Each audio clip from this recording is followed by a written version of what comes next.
প্রিয় দর্শক, ফিরে এলাম চ্যানেল এর পর্দায় অজানা কথা নিয়ে। আমি বারিশক আছি আপনাদের সাথে, আর আমাদের স্টুডিওতে উপস্থিত আছেন সঙ্গীত শিল্পী রিয়া। ফিরে যাচ্ছি তার জীবনের গল্পে। তারপরে উনি আমাকে বলল, তোমার মার যে বড় বড় অপারেশন করতে হবে, এখানে তো আমাদের কিছু ব্যাপার স্যাপার আছে, টাকা পয়সা এবং সাইন দিতে হবে, বনসই দিতে হবে, অনেক রকমের এখানে আমাদের রিকোয়ারমেন্ট রুলস আছে। তো আমি তখন বললাম আমি করব, আমাদের পরিবারের আমি মেন, আমাকেই সব করতে হবে। কি কি করতে হবে বলেন? আমার মুখের দিকে তাকায় বলল, তুমি করবা? আমাকে হ্যাঁ। বললো ঠিক আছে। তারপরের দিন হচ্ছে টাকা জমা দিতে হবে প্রায় 50 থেকে 60 হাজার টাকার মতো, 50 থেকে 60 হাজার টাকার মতো। আমার মাকে আমি একটা গোল্ডের একটা চেন কিনে দিছিলাম, ওইটা বিক্রি করে তারপরে আমার ওই দিন 2টা শো ছিল, তো আমার বড় আপুকে রেখে আমি শোতে যাই। তো গান গেলাম ওই দিনও, আল্লাহর কি কাম, আমি খুব কষ্ট পাচ্ছিলাম। ওই দিন যখন গান গেলাম তখন আমি আরও অনেকগুলি টাকা পুরস্কার পেলাম, প্রায় 12-13 হাজার টাকার মতো পুরস্কার। আর আমাকে আরও পেমেন্ট দিয়ে মনে হয় যে 20 হাজার টাকার মতো হয়ে গেল, আর গোল্ডের চেন। তারপরের দিন সকালবেলা আমার মায়ের অপারেশন। তো প্রত্যেকটা ক্ষেত্রে আল্লাহর রহমত ছিল আমার লাইফ, মানে উনি রাস্তাগুলো খুলে দিচ্ছিলেন। হ্যাঁ, জীবনের রহমত ছিল। তো তারপরে আমরা যখন রাতে আসার পরে আমার জীবনে সব থেকে বড় একটা অ্যাক্সিডেন্ট হয়।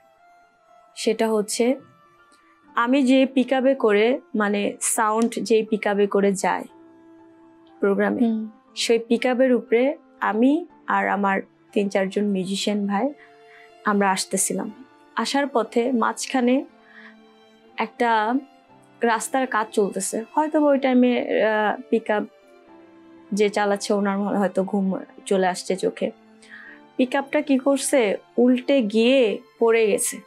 আমার পুরা মাথা কেটে গেল, পা কেটে গেল, আমার পুরা জামা ছিঁড়ে গেল, সবাই অনেক ক্ষতিগ্রস্ত হয়েছে। বাট আমার শুধু আমার মাথাতে অনেক সেলাই দেওয়া। তো আমার যখন পড়ে গেলাম, পিকআপটা আমার উপরে দিয়ে গেছে, বাট আমার উপরে দিয়ে পিকআপটা চলে গেছে। সবাই ভাবছে আমি মারা গেছি, এটা ভাবছে। তো আমাদের সাথে যে ছিল একটা ভাইয়া, উনি পুরা ডেড, আরো 2-3 জন অসুস্থ। আমার মাথায় আঘাত পাইছি, আর আমার মা আমাকে একটা শখের জামা কিনে দিয়েছিল পহেলা বৈশাখে, জামাটা পুরো ছিঁড়ে গেছে। কোন এলাকায় হয়েছিল? এটা হচ্ছে শালনাতে, গাজীপুর শালনা, নতুন ব্রিজ যখন হয় এটা। আচ্ছা, কত সালের ঘটনা এটা? 2000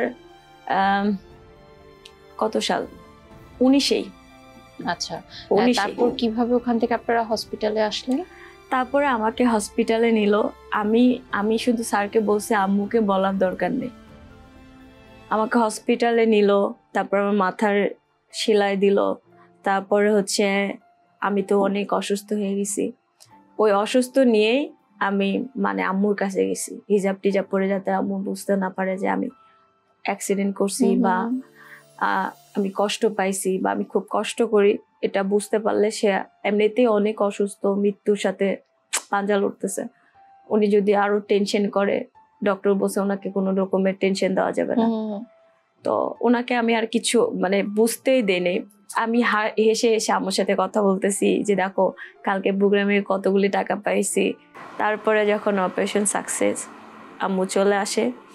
তার 1 সপ্তাহ পরে আমার আম্মু যখন আমার মাথার হিজাব খোলা দেখছে আমাকে, আমার আম্মা আমার মাথা দেখে মানে এমন চিৎকার পারে কান্না করতেছিল যে আমার এতটুকু মেয়ে হয়ে আমার পুরা সংসারটাকে একটা জান্নাতের বাগান বানিয়ে দিছে, এবং আমার পুরা সংসারের দায়িত্ব মানে বাবা ছাড়া কিভাবে পালন করতেছিল।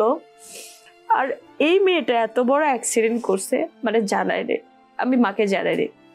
মা পুরা নামাজে বসে মোনাজাতে চিৎকার পারে কান্না করতেছিল। মানে ওই দৃশ্যটা দেখে আমার মনে হচ্ছিল যে আমার পরিবারকে আরো ভালো রাখতে হবে।